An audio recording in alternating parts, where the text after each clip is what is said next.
All right, let's go. Hello, everyone. Welcome to the third episode of Smooth Operators Guide by Lead Dogs. This episode, we have Jason Levin, Head of Growth at Product Hunt. I mean, that's just the tip of the iceberg of what Jason does. He has a diverse background in growth, content creation, and data engineering. Jason, why don't you introduce yourself to the listeners? For sure. So I've been creating content since I was a little kid, and it got to the point where needed to pay rent. So learned how to become a data engineer, like you said, data engineering. And then, growing my Twitter, started ghostwriting for Founders VC. I was able to combine this data engineering background and understanding technical knowledge to some degree with startups and writing and creativity. And so that is where I'm at now. I've been ghostwriting for Founders for the last 3 years and am now head of growth at Product Hunt, where I run Product Hunt's Twitter, the LinkedIn, all the crazy memes, all the events you see, and supporting the community. That is my job. We have the craziest creators and makers and most amazing makers in the world. So it's my job to Of support course. them, help them make more money, and keep people motivated. So Awesome. Wow. Okay. And so product hunt is just like your recent stint, just walking down the memory lane. Like you started as a data engineer at American Express and transitioned to growth roles. What inspired this shift? And how was your background in data? Like, how did it influence the approach towards growth? yeah, it's a really good question. So I don't talk about data engineering stuff too much because it gets confusing. It's like, oh, why did he become a writer when he was a data engineer? And like the simple answer, I guess there's two answers. One, I was making a lot more money writing than data engineering. When you're writing on the internet, you have leverage. You can build an audience, and you can make a lot more money than just a corporate data engineering job. So that was one. And then number two is it's just a lot more fun to write, create stuff. And I was never great at SQL and Python. I was good enough to get a job at Amex, but I was not like, top 1%. I was never going to be amazing. But with writing, that was something that I always had a talent and skill in. But with writing, you need an audience to make money, and you need, and that takes time to do. So data engineering was great. It paid the bills. And it also, what it did was provided me with an understanding of, oh my God, every startup, everything runs on a database. Like every website, everything, the internet is just one big database. And so understanding that really helped. And now as a growth person, literally like for Product Hunt the other day, we were looking at SQL tables. I was like, oh, like I haven't seen this in a couple of years, but I understand it enough to know, all right, I could look through our newsletter pull a SQL query. And as a growth marketer, as a marketer, understanding a little bit of SQL, even just like a little bit, is super helpful to understand that everything is just a table. You can manipulate data. And, I Right. am the meme lord. The memes make millions. I got it right here in my book. But at the end of the day, like, I wrote this book, Memes Make Millions, because they actually do work. It's not just about making silly memes. It is because there's data behind it. There are, impressions that, or there's data to show like literally A16Z, they use memes to recruit because they get more Of clicks course. on their job boards, right? And like memes are more likely to go viral a lot of the time. Like all this stuff where you have data behind it, and that's what fuels the creativity. So yeah, if you are a data engineer and want to be creative, go do it. If you're creative, want to learn some data, go do it. You could actually really blend the two, and it makes you super dangerous. I cannot agree more on that because I myself started as an engineer for like the first 6 years of my career. And then I started moving towards growth.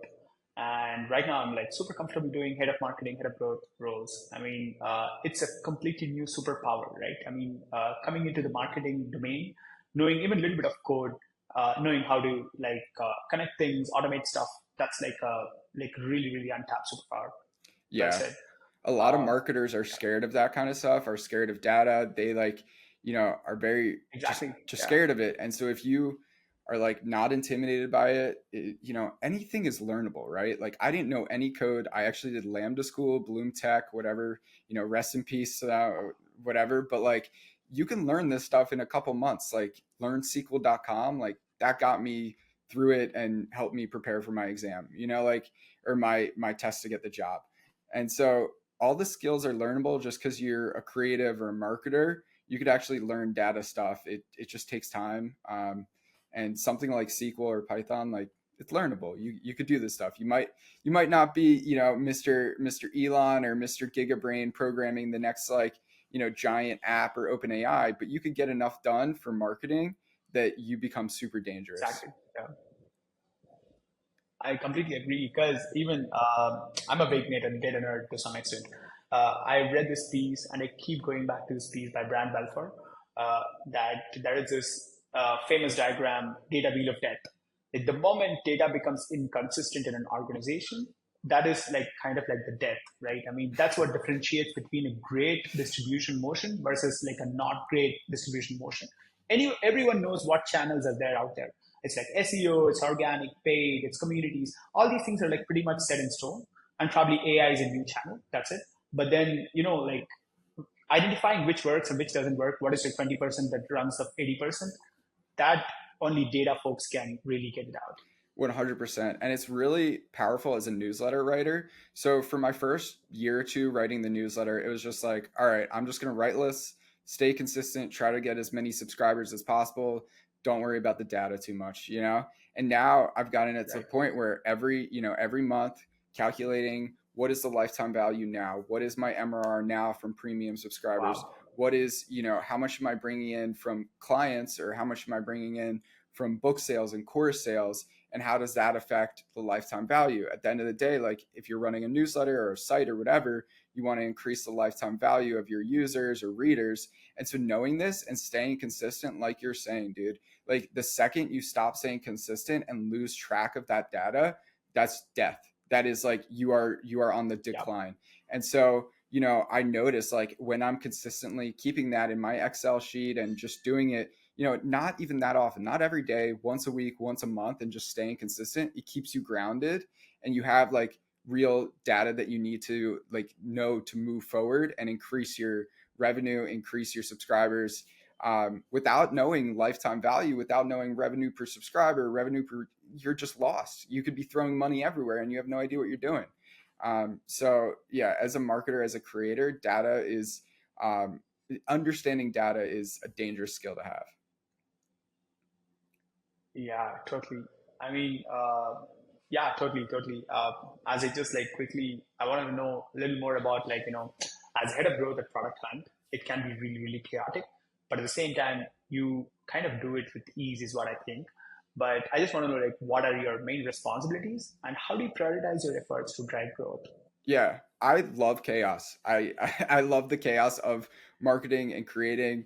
I think it's the ADHD. We grew up on our phones. Like I'm 26. I've been on Twitter since I was 13, tweeting my dumb thoughts, right? And so really Wow. just still doing that now, but on a lot larger and data-driven scale, right? So as Product Hunt's head of growth, my responsibilities are running our Twitter, LinkedIn, Instagram, and TikTok and YouTube.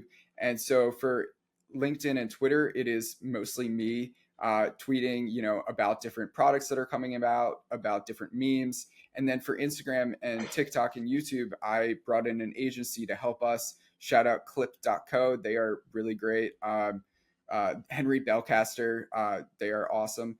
And so I'm not getting paid to say this. They're just really good.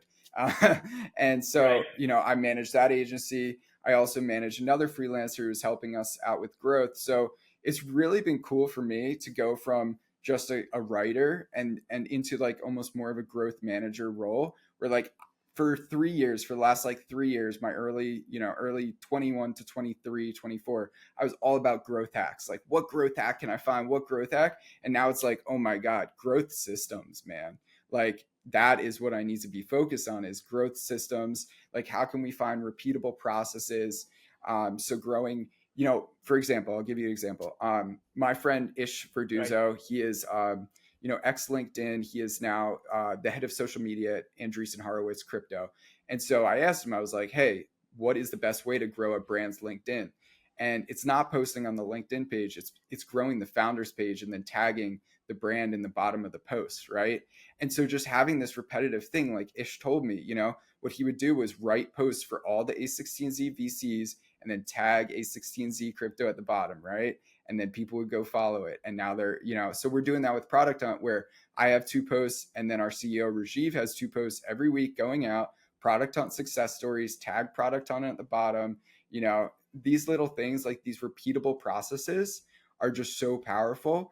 And you know, a growth hacks come and go. You know, like they, who knows, like what happens. But a growth Yeah. system, something that you could repeat, that is really what I'm focused on at Product Hunt, is taking us to the next level there. This like super cool. I mean, I like to draw tangents between like infinite and finite games that we play in our lives as well, right? There are like these finite games that you have to play so that you can reach that infinite goal. But then at the same time, like I think I read it somewhere. If I'm not wrong, it's Mahabohe's GTM strategist. I think that's book. So it says that there is a tactic in growth and there is a strategy. So the strategy is the one that is like super unique to every org, every business, and it's just something that just keeps happening forever and ever. But tactics are like kind of common everywhere, and there is a tactic fatigue, right? You need to perform all these tactics to reach that strategy. And I mean, when you just told about systems, it kind of like brought me the same implications, right? And I mean, from what you just told, you're juggling between multiple roles for sure. Like from head of growth to content writer to agency owner, and like how do you manage your time effectively? And like, what tips do you have for others doing similar stuff?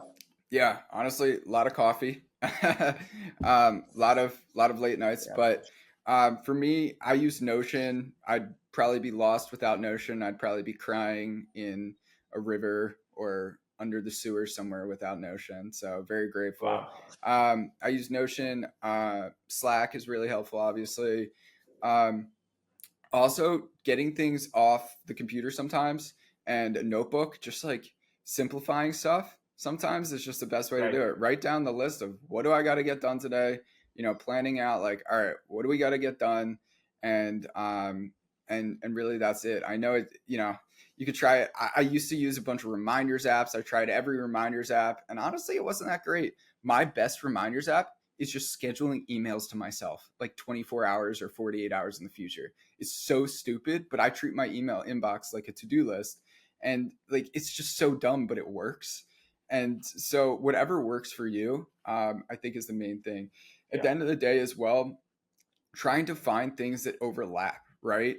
And so all these things, like it sounds very different, right? Like I, you know, ghostwrite for a few founders, I work with Product Hunt, make memes, I have my newsletter, but they all intersect. Like they're all about growth. So like if I help, you know, Product Hunt host an event one week, then I go write about that for my newsletter, write about it for my LinkedIn, which helps me grow, you know, Product Hunt's LinkedIn and my newsletter. Like finding things that overlap, it's very hard to do, and it took me a few years to get there because a lot of things was like, you know, very random stuff. But when you're able to Right. find that, like almost like a creator market fit, creator client, agency client fit, where you are doing work that you could then write about, which gets you more work.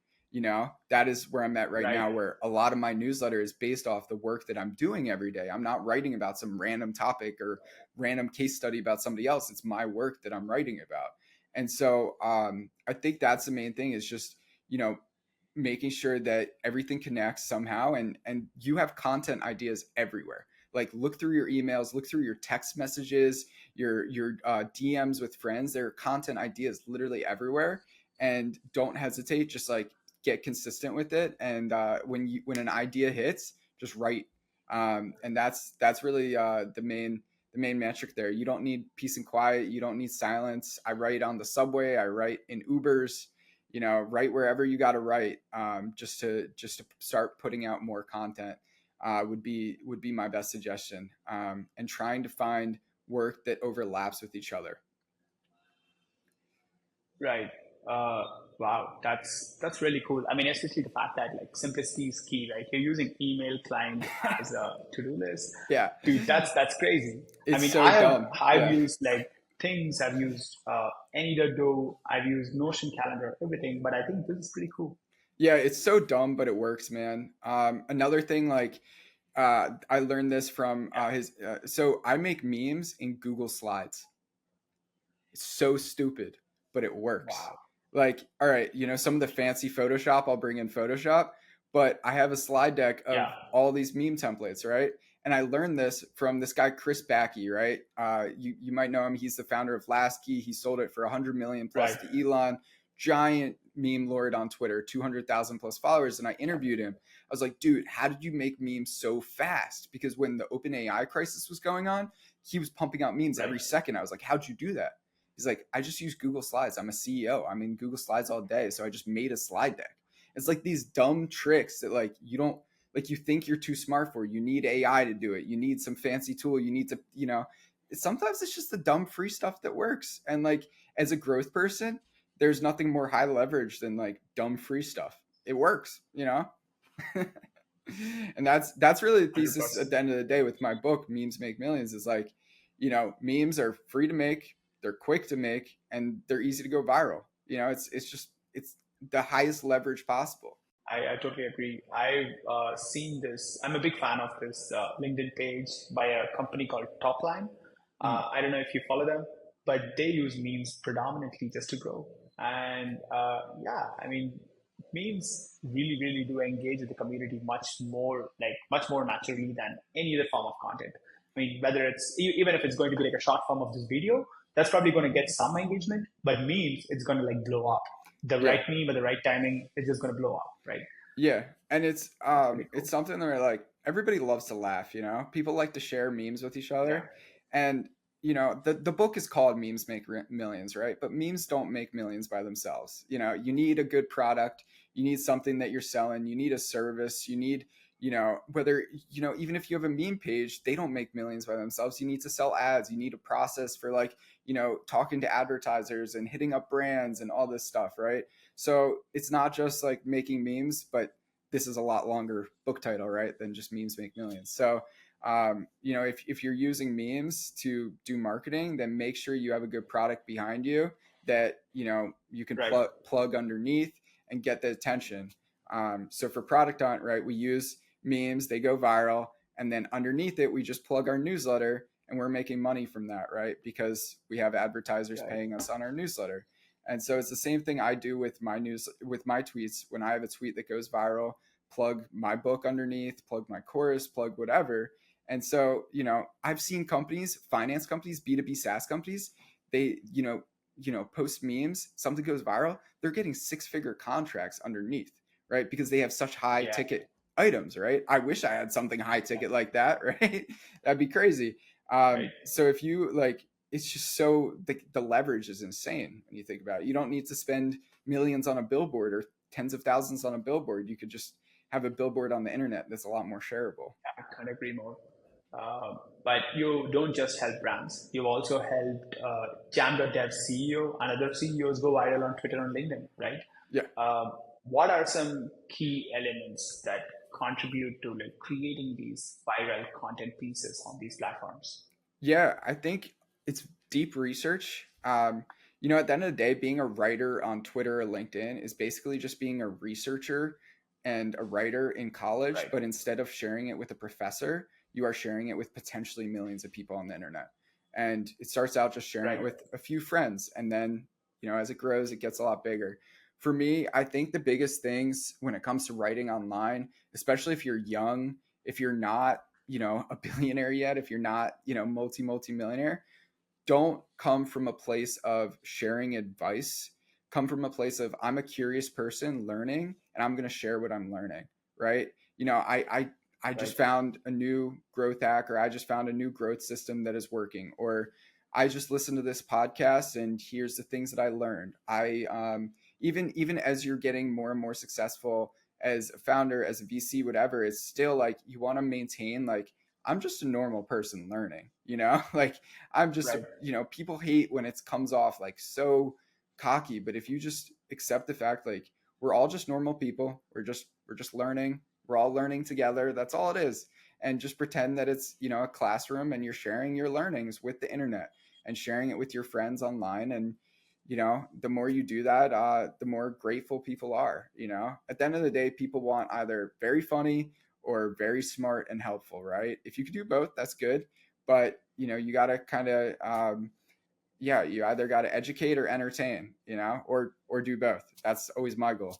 And if you're able to do that and do it consistently, every single day for years, it pays off. Right. Educate and entertain. Yeah, I'm Yeah. going to remember that because yeah, I've been trying to write on Twitter as well myself. Yeah. But yeah, should probably keep that in mind.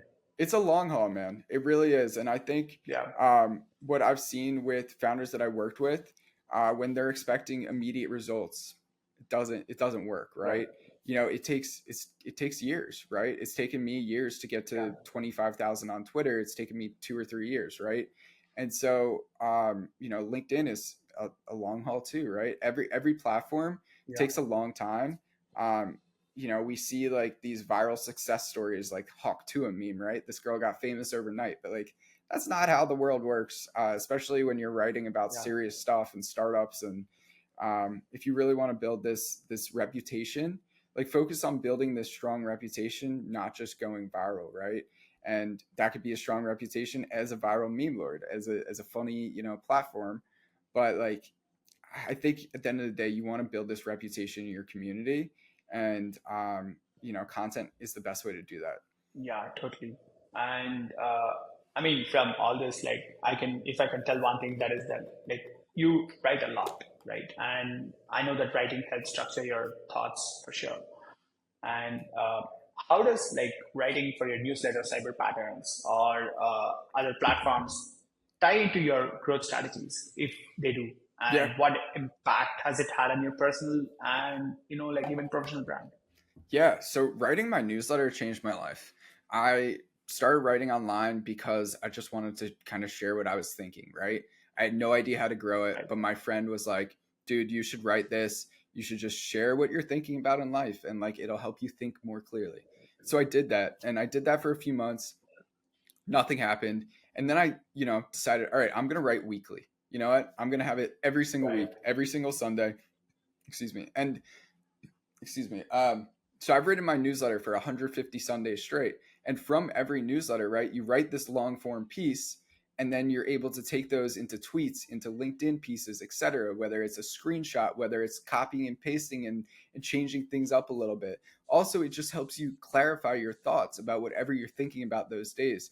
And most importantly, the relationships that I've built with my readers is incredible. Like I've actually met somebody who was at my wedding, just literally found me from my reading, right? And we become close friends Wow. where like he read an article, then he hit me up to work with me on a project. We worked together for a while. He's at my wedding. Like we're great friends, right?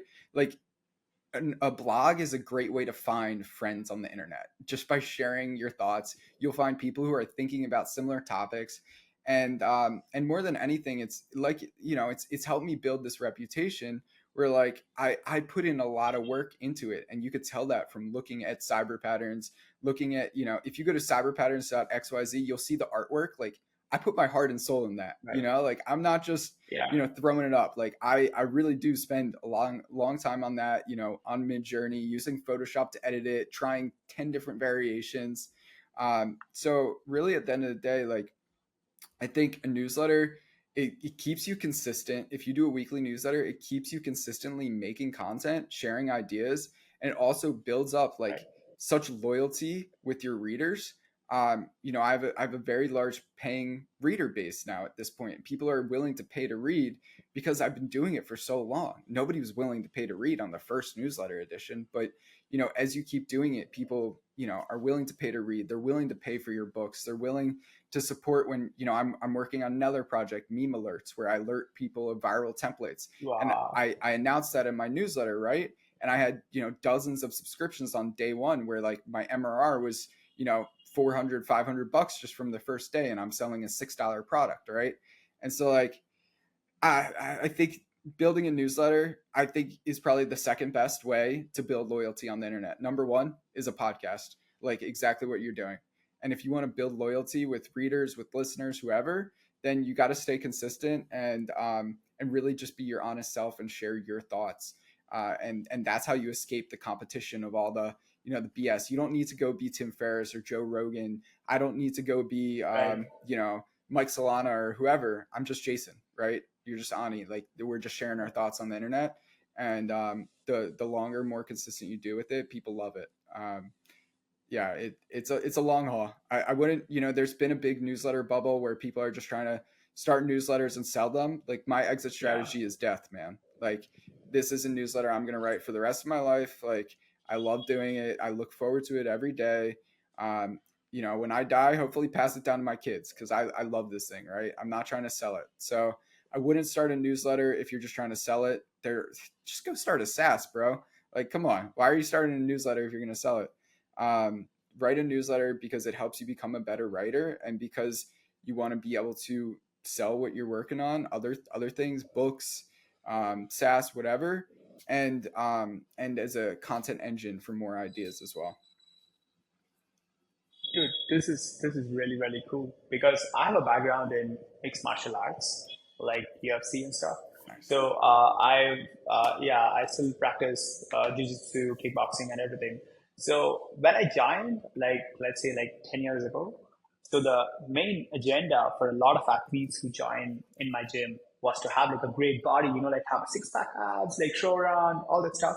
But a lot of us who kind of stayed on, and we are probably going to stay forever till death, are the people who are like thinking of it as a practice. Like we just love the art of it, and we love the fact that we can go to the mat every day, just share this camaraderie, have fun, roll around, hit each other, of course, get punched, and like at the end of the day, like shake your hands and be happy about it.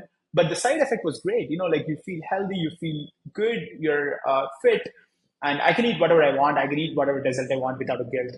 I look great. Like so, I completely agree. Like even with writing, like it's about like becoming a better thinker. Like at the end of the day, like if you're going to be thinking about, hey, can I sell my newsletter? How much money can I make? Those are all like just vanity metrics. But the ultimatum is probably becoming a better human being. Like, can you think better? Can you structure your thoughts better? Be original to yourself. That's what is going to help you do it forever.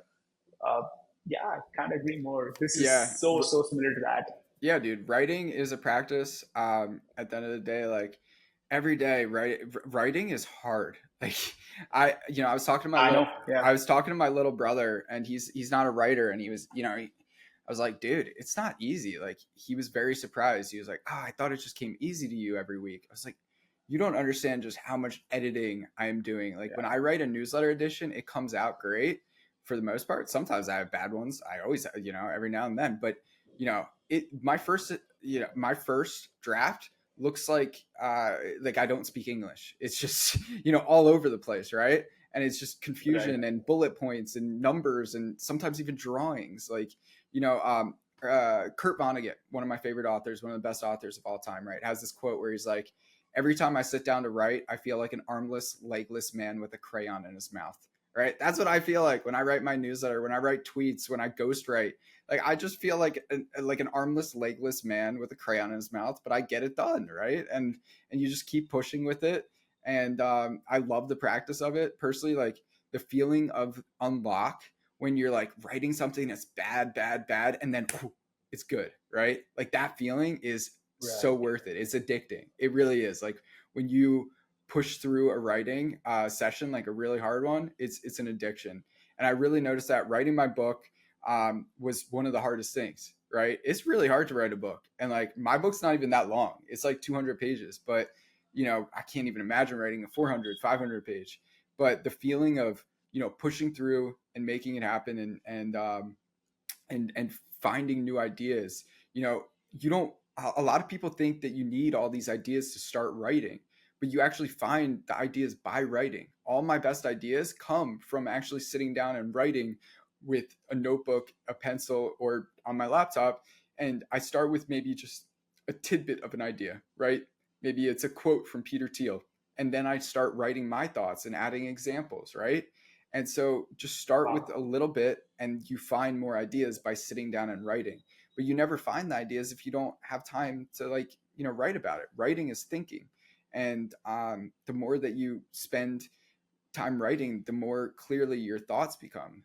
100%. I think one thing is that like you need to push through that cold start problem, and once you're there, I think that is the toughest part for anything, right? Like the first initial like trouble. Yeah, Yeah, but there's definitely a cold start yeah, problem with writing. So I have a trick to get through the cold start problem. And I love this Right. trick. So a blank page, very intimidating, right? Very, very intimidating. Looking at a blank page.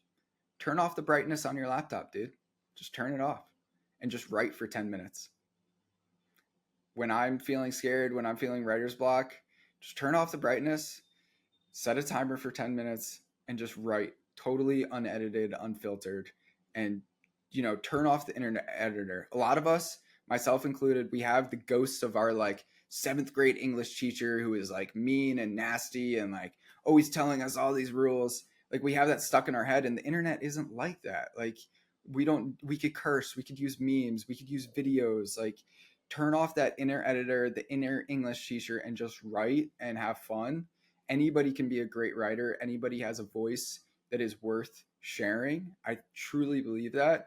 And the more time you spend writing, the better the better and more clear your voice becomes. But the only way to get there is by spending the time writing.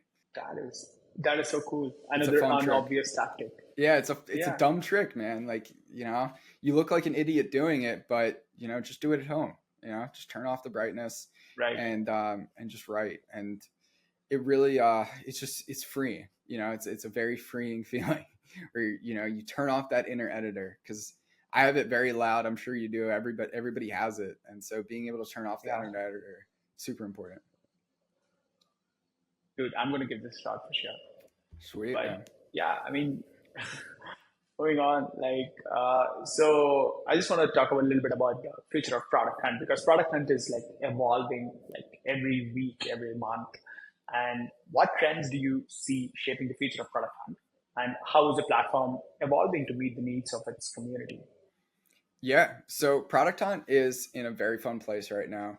We have a new CEO, Rajiv Iyengar, and our team is small, lean, fierce, small and mighty, and we are in a fantastic spot right now. And so I think the main ways we are really evolving is focusing on doubling down on community events. So we've been hosting AI demos in SF, in NYC, and we're actually letting the community all around the world host events. So everywhere from like Taiwan to Rome to Spain, people are hosting their own pop-up events where people get together. And Product Hunt, at the end of the day, like people are on Product Hunt for life. Like it's pretty cool when you think about it. You think about, Yeah. if you launched a product 10 years ago, you're going to launch again on Product Hunt if you're an indie maker, an indie hacker, startup-y kind of person.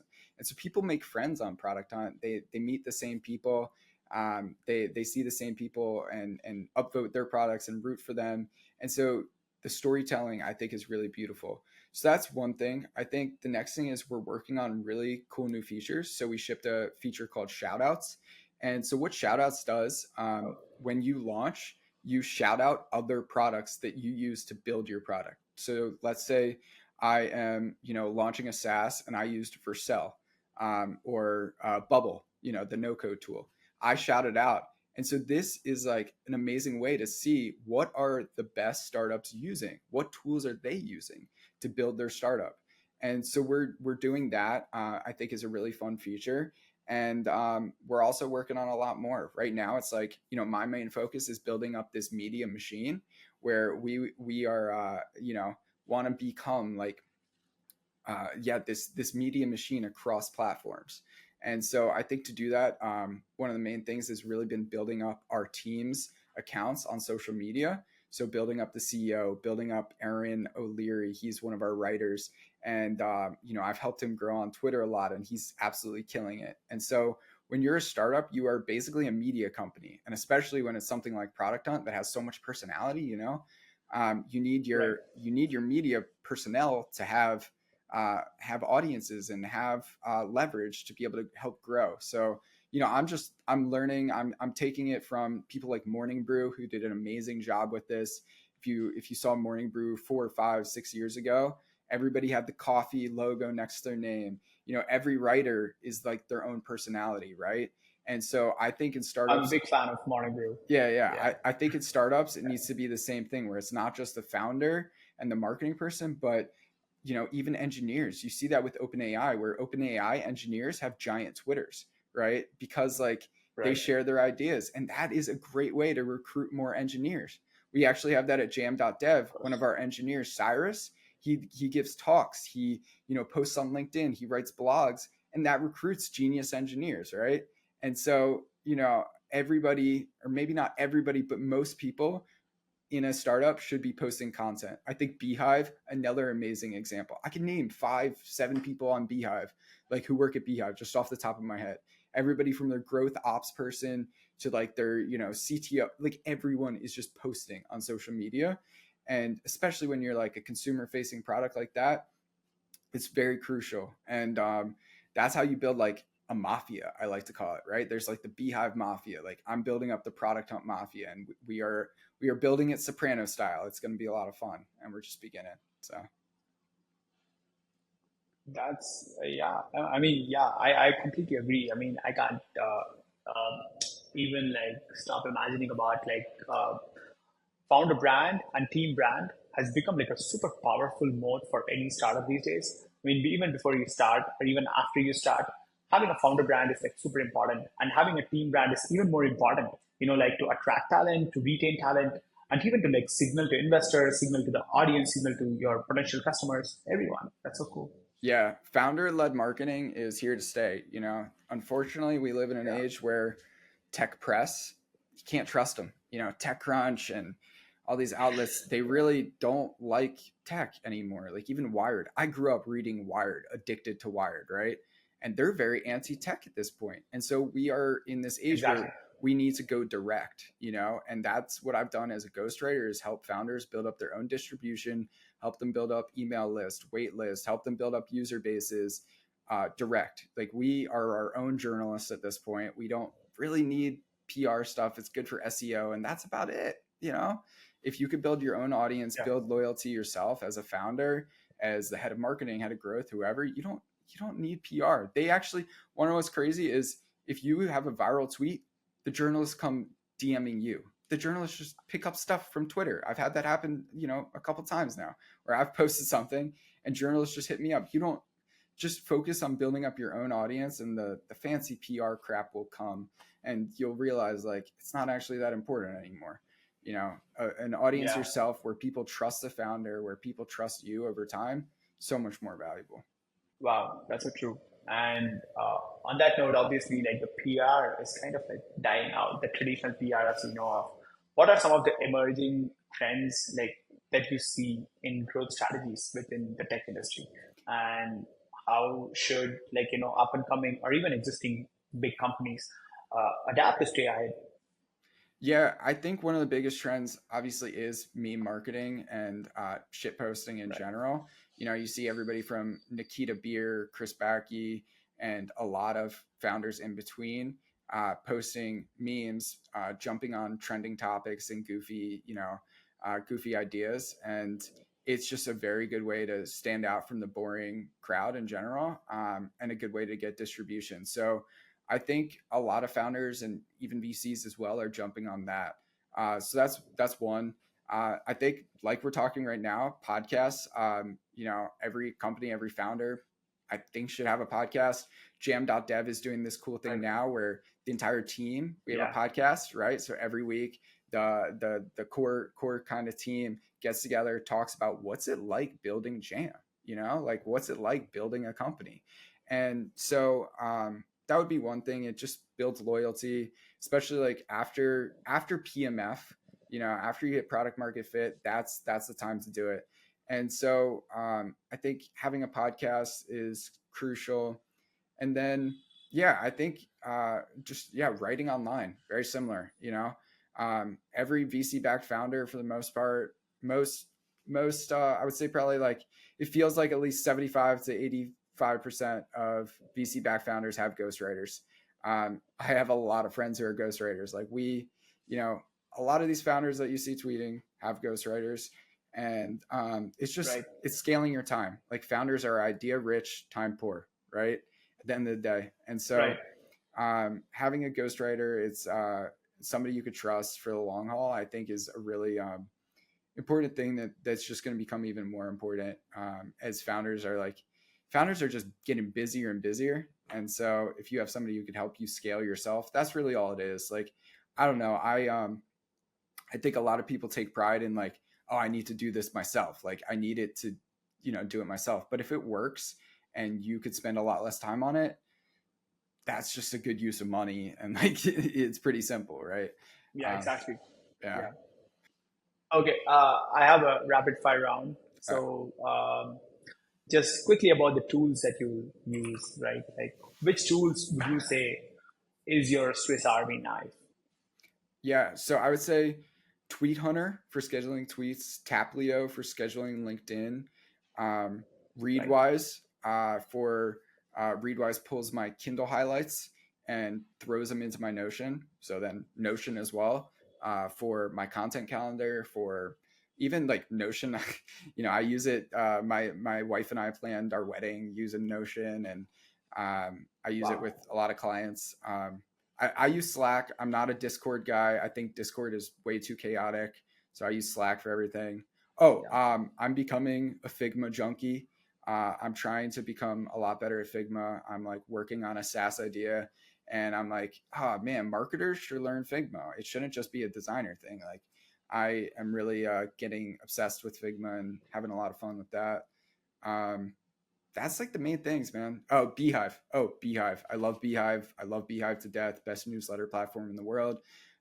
Newsletter platform that really cares about growth and their writers making money. It is fantastic, and I've been on there for 3 years now. Amazing. So, wow. The next one is one tool that you cannot live without in your stack. Yeah, I want to say Readwise is really important to me. I actually stopped reading physical paperback books because of Readwise. I just love it so much that I have all my notes, all my highlights in one place.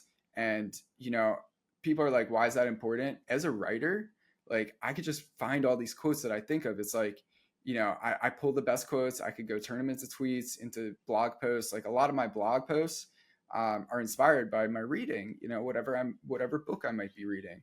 So that would be one. And then yeah, I think I'd also be dead without Calendly. I think my business would be dead without my business would be dead without Calendly and Stripe. I love Stripe to death. I am grateful for Stripe. I will pay all the Stripe fees. I don't care. I will never complain about Stripe fees because Stripe pays for my apartment and my house. So thank you, Stripe. Like, take your fees, have fun. Like, I hate when people complain about Stripe fees. Like, just be grateful, you know. So I love Right. Stripe. I literally made a shirt that says Stripe Beast because I'm a Stripe Beast. So yeah. Wow. Uh, one undiscovered gem in your stack. One undiscovered gem. I would say, hmm, let's see, one undiscovered gem. Oh, I found a new cool tool called Aqua Voice. It's a new company backed by YC. Our CEO, product on CEO Rajiv told me about it, and it's just a Google Chrome plugin that lets you speak to text, basically. And I like talking my ideas out a lot in blogs. And for whatever reason, the new MacBook is like hard to do that. So it just lets you do that. I actually speak a lot of my blogs to text. I speak a lot of my tweets to text. I do it like on walks and stuff. So yeah, I like it. It's very natural sounding, or it's very like it's good at picking up natural language. Kind of undiscovered tool that I'm still, experimenting and learning. Wow. Awesome. Uh, cool. I have one final question. All right. Like, what would be your advice for aspiring growth professionals? Like particularly in the tech and startup ecosystems. Yeah, F around and find out. That would be my advice is try a bunch of stuff. I failed at so many projects, like it's not even funny. I have the whole graveyard of failures. I even wrote a post about it. And so just try a bunch of stuff.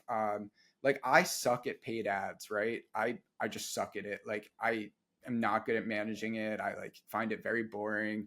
But I tried it and I just don't like it. And so find your expertise, find your specialty. But the only way to do that is trying a bunch of stuff, right? Like my specialty is organic marketing, humor based marketing, meme marketing.